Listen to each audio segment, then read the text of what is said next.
ఇవాళ ఈ రాష్ట్రంలో ఉన్నటువంటి డిఎస్సి జరగాలి అనేటువంటి కోరిక ఉంది చాలా మందిలో. వారందరికీ శుభవార్త ఇవాళ కేబినెట్ లో మంత్రిమండలి ఆమోదించింది. మెగా డిఎస్సి నిర్వహించాలని, మెగా డిఎస్సి నిరుద్యోగ యువతకు ఒక శుభవార్త.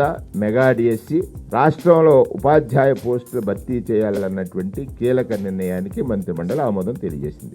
డిఎస్సి 2024 ద్వారా రాష్ట్ర వ్యాప్తంగా పాఠశాల విద్యాశాఖ, గిరిజన సంక్షేమ శాఖ, సాంఘిక సంక్షేమ శాఖ, బీసీ సంక్షేమ శాఖ పరిధిలో ఉన్నటువంటి పాఠశాలల్లో 6,100 పోస్టుల భర్తీకి మంత్రిమండలి ఆమోదం తెలియజేసింది.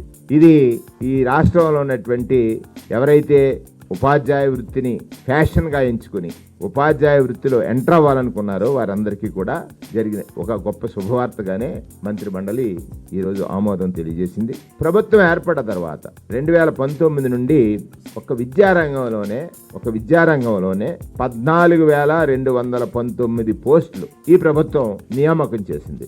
ఇవాళ ఈ రాష్ట్రంలో ఉన్నటువంటి డిఎస్సి జరగాలి అనేటువంటి కోరిక ఉంది చాలా మందిలో. వారందరికీ శుభవార్త ఇవాళ కేబినెట్ లో మంత్రిమండలి ఆమోదించింది. మెగా డిఎస్సి నిర్వహించాలని, మెగా డిఎస్సి నిరుద్యోగ యువతకు ఒక శుభవార్త.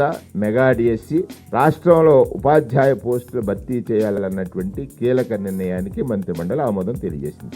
డిఎస్సి 2024 ద్వారా రాష్ట్ర వ్యాప్తంగా పాఠశాల విద్యాశాఖ, గిరిజన సంక్షేమ శాఖ, సాంఘిక సంక్షేమ శాఖ, బీసీ సంక్షేమ శాఖ పరిధిలో ఉన్నటువంటి పాఠశాలల్లో 6,100 పోస్టుల భర్తీకి మంత్రిమండలి ఆమోదం తెలియజేసింది.